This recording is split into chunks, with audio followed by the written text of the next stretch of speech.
Ma sœur n'est qu'une planton. Qui voudrait d'elle, s'est-elle moquée. La salle a éclaté de rire. Ma mère a ajouté, c'est la honte de cette famille. Le marié, un commandant s'est levé, m'a regardé et a dit, en réalité, elle est. Ma mère s'est figée. Ma sœur s'est évanouie. Avant de continuer cette histoire, pensez à vous abonner à la chaîne et dites-nous d'où vous regardez. On lit tous les commentaires avec attention et vos messages nous touchent toujours. Maintenant, installez-vous confortablement et place à l'histoire. Ils ne s'attendaient pas à ce que je vienne. Honnêtement, je ne suis pas sûr de m'y attendre moi-même. L'invitation au mariage était posée sur mon bureau comme un défi. Papier cartonné épais, lettres dorées en relief, un nom imprimé nettement sur le devant. Général de division Evelyn Maddox. Pas Evelyne. Pas Evie. Certainement pas notre fille. Juste un titre. Comme si cela me rendait plus facile à digérer. 6 ans. C'est le temps qui s'était écoulé depuis que j'avais entendu la voix de mes parents autrement que par un message vocal transféré par erreur ou un nom mentionné avec pitié lors d'un gala militaire. Pas d'appel pour mon anniversaire, pas de message quand j'ai failli perdre Louis à Helmand. Juste le silence. Un silence froid et étudié. Mais maintenant je reçois une invitation au grand jour de ma sœur Allais. Une note manuscrite à l'intérieur. Tiens-toi bien. Pas de tu nous manques. Pas de on espère te voir. Juste ces 3 mots. Comme si j'étais une menace. Je les retournais dans ma main, me demandant comment ils avaient même trouvé mon adresse postale. Peut-être ne l'avaient-ils pas fait. Peut-être que le service du protocole de l'armée l'avait transféré. Ou peut-être que Allais avait simplement estimé que son petit coup de pub ne serait pas complet sans la honte de la famille assise au dernier rang. Ce n'était pas une branche d'olivier. C'était une performance. Et je n'étais pas invité pour faire partie de la famille. J'étais invité pour prouver qu'ils avaient essayé. C'est ça, le truc avec les histoires de vengeance. Les gens supposent qu'elles commencent par la colère. Mais la mienne, elle a commencé par l'incrédulité, puis par une sorte de curiosité silencieuse et douloureuse. Savait-il encore écrire mon nom? Dehors, le vent tapait contre la vitre comme s'il voulait dire quelque chose. Je me suis appuyé contre le rebord de la fenêtre et j'ai regardé le terrain d'entraînement de Stuttgart. Une nouvelle promotion de recrues était en plein exercice, jeune, plein d'espoir, bruyant. Ils ne savaient pas encore ce que signifiait être effacé par les gens qui vous ont élevé. Je les enviais pour ça. Un coup à la porte a rompu le silence. Mon aide de camp, Simons, est entré sans attendre. Vous y allez, a-t-il demandé, ses yeux se posant sur l'enveloppe. Il en savait toujours plus qu'il n'en disait. Je viens de recevoir l'invitation, ai-je répondu, la voix neutre. Il a haussé un sourcil. C'est comme ça qu'on appelle ça. Je n'ai pas répondu, car ce n'était pas une invitation. C'était un défi, un test, peut-être un avertissement, et je n'avais pas encore décidé si j'allais tourner les talons ou y aller. Quoi qu'il en soit, je porterai les étoiles sur mes épaules, non pas pour me vanter, mais pour leur rappeler qu'ils n'avaient plus le droit de m'effacer en silence. La Virginie m'a accueilli comme une carte postale. Quelqu'un avait oublié de la personnaliser. Des cerisiers en fleurs parfaits, des trottoirs propres, des étayés avec une précision chirurgicale. Trop propre, trop mis en scène. Le genre d'endroit qui semble parfait de loin, jusqu'à ce qu'on s'en approche. Je suis entré dans l'impasse et me suis garé en face de la maison que j'appelais autrefois mon foyer. Tout semblait exactement pareil, ce qui, d'une certaine manière, rendait les choses pires. Je n'étais pas revenu depuis les funérailles de mon père. Pas vraiment. À l'époque, il n'y avait même plus de siège pour moi au premier rang. J'étais resté debout tout le temps, en grand uniforme, pendant que ma mère était assise entre Allais et l'oncle Roy comme si de rien n'était. Aujourd'hui, c'était le dîner de répétition du mariage de ma sœur, et bizarrement, c'était encore plus douloureux. J'ai frappé. Une pause. Puis est venue l'odeur de la cire au citron. La signature de Barbara Maddox. L'odeur de la désapprobation déguisée en propreté.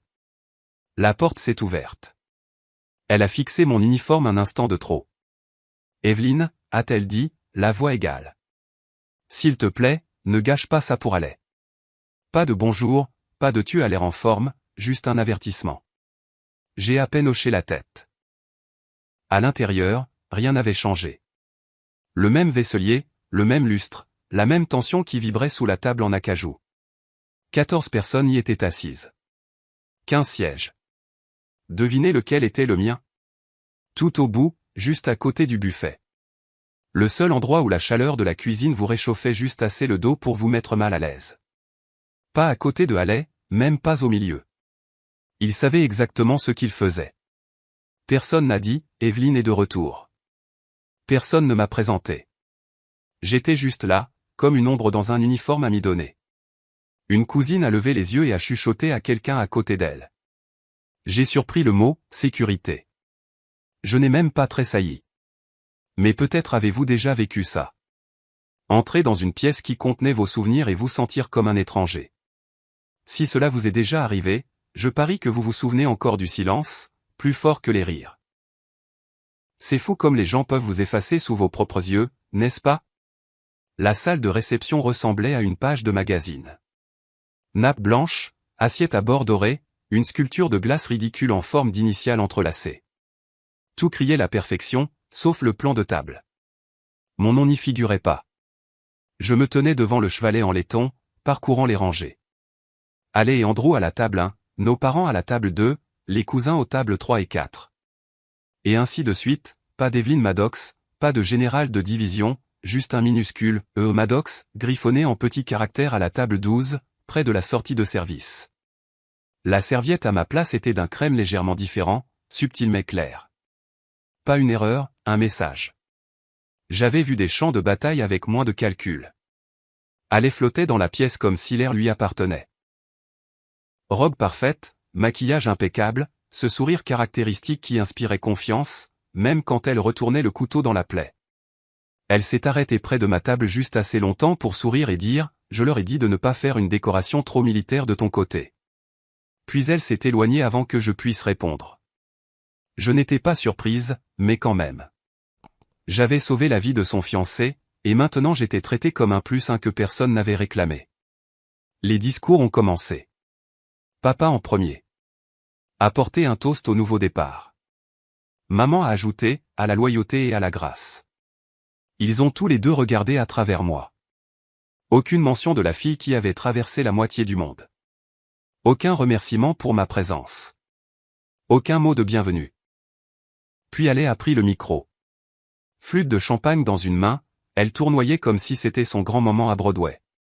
Dire que, dit-elle doucement, même ma grande sœur a pu venir ce soir, en prenant l'avion depuis l'endroit où elle garde des portes maintenant.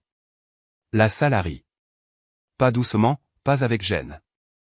C'était le genre de rire qui vient facilement quand la cible n'est pas dans la pièce. Sauf que cette fois, j'y étais. Et puis Barbara, ma mère, a renchéri depuis la table 2. C'est la honte de cette famille, mais au moins elle est ponctuelle. C'en était fait. Toute la salle de bal a basculé dans un rire général. Les verres ont tinté. Personne n'avait l'air mal à l'aise. Personne n'a essayé d'arrêter ça. Je ne me suis pas mise en colère. Je n'ai pas pleuré. Je me suis levé lentement, j'ai levé mon verre, intact jusqu'à présent, et j'ai bu une gorgée calme. Le silence qui a suivi n'est pas venu parce que j'avais crié. Il est venu parce que je ne l'avais pas fait. J'ai posé mon verre et j'ai parlé clairement. Les gens que je protège, ai-je dit, sont plus haut gradés que n'importe qui dans cette pièce. C'était tout. Mais ça a frappé plus fort que n'importe quelle insulte qu'ils avaient prévue. Personne n'a ri après ça. Non pas parce qu'ils comprenaient, mais parce que pour la première fois, ils ne savaient plus où me situer. J'étais toujours debout. Pas parce que j'avais quelque chose à dire, mais parce que pour une fois, j'avais besoin qu'ils me voient. Pas qu'ils devinent, pas qu'ils supposent, pas qu'ils m'évitent. Et puis je l'ai vu, Andrew, debout à l'autre bout de la salle, à mi-chemin entre ses nouveaux beaux-parents et les gens qui avaient autrefois applaudi sa nomination comme officier. Sa mâchoire était serrée, ses yeux rivés sur les miens. Il n'a pas ri. Il n'a pas souri. Il a juste marché, lent, régulier, avec cette démarche de soldat qu'on ne peut pas feindre. Il est passé devant les cousins, les voisins, les amis des amis, devant ma mère qui a chuchoté quelque chose de sec qu'il a ignoré, devant Haley qui s'est figée en plein regard et a serré sa coupe de champagne comme si elle pouvait la sauver. Il s'est arrêté à un pas de moi. Pas proche, pas désinvolte. Formel. Et puis il a salué. Un salut net, précis, parfaitement réglementaire. Puis, d'une voix assez claire pour trancher à travers chaque lustre et chaque mensonge dans la pièce, il a dit, « Voici le général de division Evelyn Maddox, mon commandant. Veuillez pardonner mon épouse. » On pouvait entendre le hoquet de surprise avant de voir de qui il venait. Le sourire de Haley s'est fissuré. Ses yeux se sont écarquillés. Le micro a glissé de sa main, a heurté le sol avec un bruit sourd, comme un coup de marteau de juge. Elle s'est évanouie. Quelqu'un a crié. Une flûte de champagne s'est brisée. Ma mère s'est levée si vite que sa chaise a basculé. Mais moi, je n'ai pas cligné des yeux. Parce que ce n'était pas de la vengeance. C'était de la reconnaissance. Et elle se faisait attendre depuis longtemps. La salle de bal s'est figée. Non pas de panique, mais avec quelque chose de plus froid, la prise de conscience. Puis, à l'une des tables près du bar à vin, un homme en uniforme s'est levé. Le colonel Ray Harden, à la retraite, mais toujours fier. Il a levé la main pour saluer. Pas de mots, juste du respect. Puis un autre, le général Park. Puis une troisième, une femme plus âgée que je ne connaissais pas, mais dont les yeux disaient tout. Elle avait porté des étoiles, elle aussi. 4 saluts, 4 vérités rendues visibles, et personne ne pouvait plus l'ignorer. Ma mère a essayé de parler. Ce n'est pas le moment. Mais plus personne ne la regardait. Les regards dans la salle s'étaient déplacés. Non pas parce que je l'avais demandé, mais parce qu'ils comprenaient enfin ce qu'ils avaient effacé. Et d'un coup, la honte qu'ils m'avaient jetée est retombée sur eux. Silencieuse, mais lourde. Andrew a baissé son salut. Il a reculé, me laissant la place, sans jamais dire un mot de plus. Je n'ai pas pris le micro. Je n'ai pas élevé la voix. Je suis juste resté là. Et d'une certaine manière, c'était plus fort que tout ce qu'il m'avait jamais dit. Le salon de l'hôtel était calme. Pas confortable, stratégique. Fauteuil en velours, lampe tamisée, voix basse. Le genre d'endroit où les secrets ne résonnent pas. Barbara Maddox était assise en face de moi, vêtue d'un cardigan pâle et d'un chemisier à boutons de nacre. Pas un seul n'était défait. Bien sûr. Elle n'a pas tendu la main vers moi, n'a pas souri, a juste dit, « Tu as certainement marqué les esprits. » Je n'ai pas répondu. Je n'en avais pas besoin. Elle a bu une gorgée de son café froid. Les médias s'agitent. Certains titres sont flatteurs, d'autres non. Toujours rien de ma part. Je n'étais pas préparé, a-t-elle poursuivi. Aucun de nous ne l'était. Ni Haley, ni même ton père s'il était encore là. Haley s'est évanouie, ai-je dit platement. Barbara a cligné des yeux. Elle a ses sensibilités. À la vérité, ai-je demandé. Ou au fait de ne pas être le centre de l'attention? Sa prise sur la tasse s'est resserrée. Je ne suis pas venu pour me battre. Alors pourquoi es-tu venu, ai-je demandé. Elle a hésité, puis s'est penchée légèrement en avant. Je pensais que tu pourrais peut-être publier une déclaration, quelque chose de neutre, clarifiant que nous, eh bien, que nous ne comprenions pas entièrement ta position. Voilà. C'était ça. Laisse-moi voir si j'ai bien compris, ai-je dit lentement. Tu veux que je publie un communiqué de presse, non pas pour corriger un mensonge, mais pour protéger votre malaise. Elle a tressailli. Légèrement, mais je l'ai vu. Tu dois comprendre, a-t-elle dit. Nous ne voulions pas te faire de mal. J'essayais de protéger l'image de la famille. Tu étais différente. Bruyante. Je n'étais pas bruyante, ai-je répondu. J'étais visible. Ce n'est pas la même chose. Puis, j'ai sorti un document de mon porte-document en cuir. Je l'ai fait glisser sur la table. Elle n'y a pas touché, s'est contentée de le fixer. Ceci a été envoyé il y a 7 ans, ai-je dit. Une dénonciation anonyme au comité d'éthique militaire, alléguant que j'avais falsifié des rapports de combat, remettant en question la validité de ma Bronze Star, disant que j'étais instable, promu pour des raisons politiques. Barbara n'a pas scié. J'ai été écarté pour ma première étoile cette année-là, ai-je continué. Aucune explication, juste le silence. Ça aurait pu être n'importe qui, dit-elle rapidement. Tu es une personnalité publique. J'ai fait glisser la 2e page vers l'avant. Analyse linguistique, à usage militaire uniquement. Comparaison croisée des styles d'écriture, de la structure des phrases, des expressions. J'ai tapoté la ligne du bas. Correspondance à 96%. Allez Maddox. Contributeur lexical secondaire. Barbara Maddox.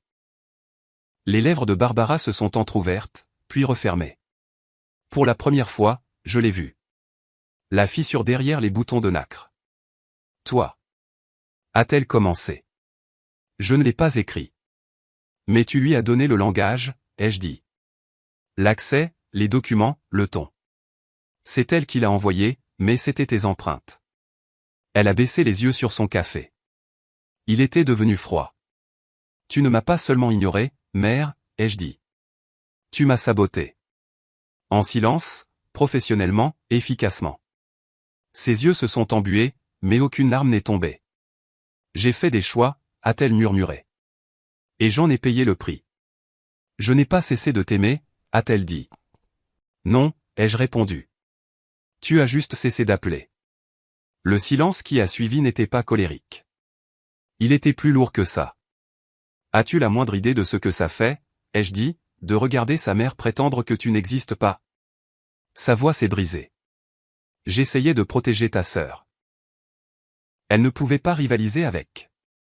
Elle n'avait pas à rivaliser, ai-je dit sèchement. Elle avait juste à être là. Et tu t'es assuré que j'étais trop enterré pour être vu. Barbara a semblé plus vieille à ce moment-là. Pas plus douce, juste épuisée. Elle a tendu une main à mi-chemin sur la table. Je n'ai jamais voulu te perdre. Tu ne m'as pas perdu, ai-je dit.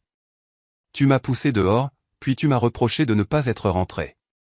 Elle n'a rien dit. Sa main est restée en suspens.